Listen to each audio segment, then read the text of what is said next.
played that particular piece out in public. So yeah, they do. They come in different sizes. I mean, I don't choose them necessarily because of size, mainly for me for the tone. I mean, it does play a part because when it feels right, it adds to it. But and then I make some of my own instruments, so I make those based upon what would fit my hands, you know, in terms of size and things like that. But they come in many different sizes, from very small, smaller than what I have here, to very large pieces that are maybe. Actually, you all would know of one. It's called a marimbula, and it's Afro-Cuban. It used to be Afro-Cuban in the Caribbean, and you all know it from Jamaica. They call it bass box, and you actually sit on it. It's about the size of a suitcase, and it plays really bass tones. And people, especially Americans, have no clue to how the kalimba has affected any music that you listen to. So, for example, the bass box. If you, a lot of you all like Latin music, Afro-Cuban music. They play the bass lines, distinctive bass lines, on electric bass. Before they had electric bass, they played it on the upright. Before they had an upright, they played it on the bass box or the marimbula. Doom, doom, doom, doom, doom, doom. They played on that instrument. And so kalimba has, even through jazz, kalimba has affected a lot of music and things like that. Even with a lot of scholars say that Miles Davis's "Kind of Blue" is the most influential jazz album of all time, because it really changed the course of jazz. And in Miles' autobiography with Quincy Troop, he said the reason why, well, the way that he started writing in that way, that whole album, was because his girlfriend took him to, in New York, took him to a concert by a traveling troupe called Ballet Africain.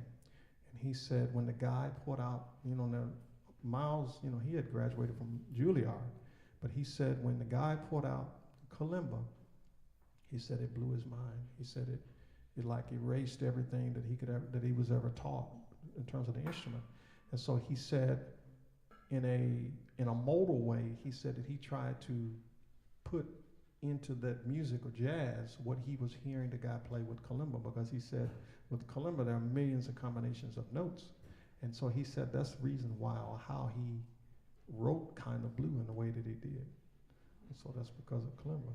Now for me as a kalimba player, when I read that, I was like, really, that was mind-boggling for me. So, questions? Yes. Right behind, and then I'll get you. Yes. Would you show us what it sounds like when it's not hooked up to the electronics? Sure. What it would sound like on a coffee table? It would be silent.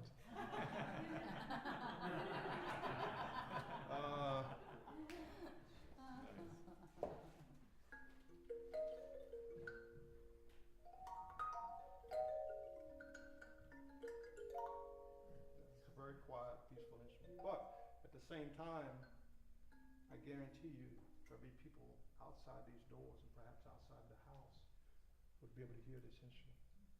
And I say that because I've had some very, very powerful spiritual experiences with the instrument and with wild animals.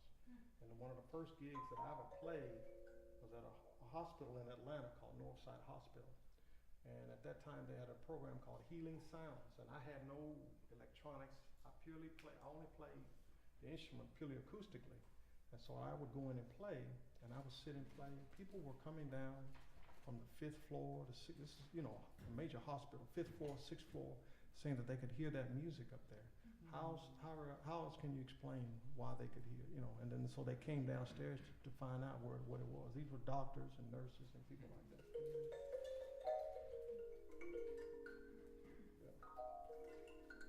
Yes, you had a question. Yeah. How old were you when you started?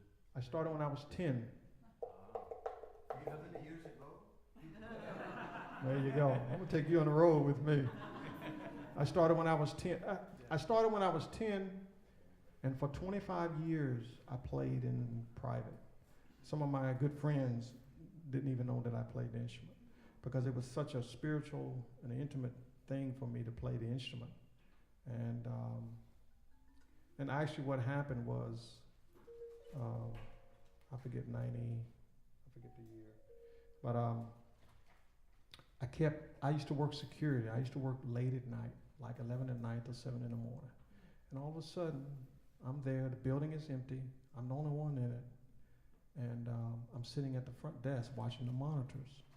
And true story, you can believe it or you don't. And as much as just like you all are hearing me, I hear this voice that said, Kevin, I want you to play that instrument. And it said, I've given you this gift, and share it with the world. And I'm thinking, I'm like, what, is this me, or we don't know what's going on? And so, and I dreaded I never wanted to do that. So I ran from that for about a year. And every now and then I would hear that, say that. And then that's when to show you how long ago it was, I submitted a cassette to Northside Hospital for that Healing Sounds program. I submitted the cassette, and I didn't hear anything from them, and I said, good, because I didn't want to do it. A few days later, they called me, they said, oh, we love your music. I got the message on my voicemail. They said, we love your music, we want you to come in and play. I'm like, oh, no, I didn't. But I went ahead and did it, and when I began to see how much of a blessing it was to other people, that's what really motivated me to do more and to play more. And then I was wondering if you had any teachers or major I've had a teacher all my life, but I've never been able to see him. Think about that. Yes. I've been Snapchatting this to my daughter. How would I describe this? What's it most close to in terms of more common instruments? It would be a mix of like marimba. I would say a mix of marimba and steel pan, basically. That's the closest. Not piano. Please don't say piano. Please don't say thumb piano. Yes? How many octaves do you have in the one you have in your hand? This particular one has 3 octaves. And depending on how they're tuned, a lot of times I come up with my own. And I don't know, I know this is A sharp, but I don't know. I play in tune by ear. I'm not academic like Benoit and some of you all. But so I play, by ear. And so I learned when I was small, back then they didn't have digital tuners. They had these large pieces and they were expensive. They were $200, $300, $400. And so my mother could never afford a tuner, but I'm glad because what that did, that taught me to hear it and be able to tune to different scales, whether they were from the Middle East or America or different things like that. And that's how I grew up, playing the instrument. And I didn't think that was anything special. And so I remember taking one in a store, and 2 guys were in the store, and one said that he had a doctorate in music, and the other had like a master's. And he said, oh yes, he said, that's tuned to A minor with an augmented 7th or something like that. And I said, really? I said, oh, I believe you, And so I said, I tuned it, and they couldn't believe that I tuned it by ear. And that was for the first time that really said to me that I think it was something special, at least for me. Yeah. Somebody was next to you. Yes. It's always has sounded, the instrument has always sounded like a tiny xylophone to me. It Yeah. sounds just like a xylophone. It has that. So to answer that lady's question, that's the closest that I can. Right. And basically, when I said marimba is more of the wooden version of the xylophone. But depending on which one, this particular one has more of a bell tone, so it does sound like xylophone. Some of them have less, but I will say this. And I didn't show it to you. I played at 2013, I think. I played at what's called a NAMM show. I don't know if you're familiar with that. It's a huge event where all music manufacturers come together, Yamaha, all the big corporations, and they're probably, in a weekend, they probably have 100 to 180,000 people so come through there. And so they flew me out to play. And so I played, and then I met a representative out there. And so we got to talking about kalimbas.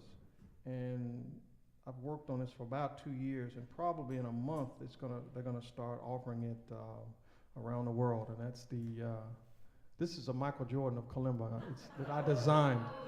It's a Kevin Spears style, Kevin Spears kalimba. It has, most kalimbas have 15 to 17 notes. I designed this one to have 23 keys, covers 5 octaves, and it's has built-in tuner, EQ, and all of that, and it's electric as well. Yeah. Still hungry. There you go. Right. Yes. What's the spaceship for? That's actually, it's called an idiopan, depending on how we are on time.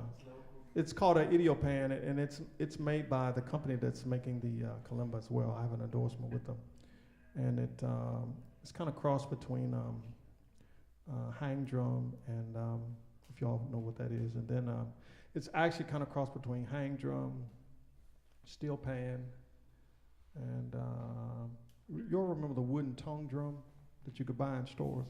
It has all of those effects. In fact, I'll play something. You got the volume up on this, Benoit? Appreciate you.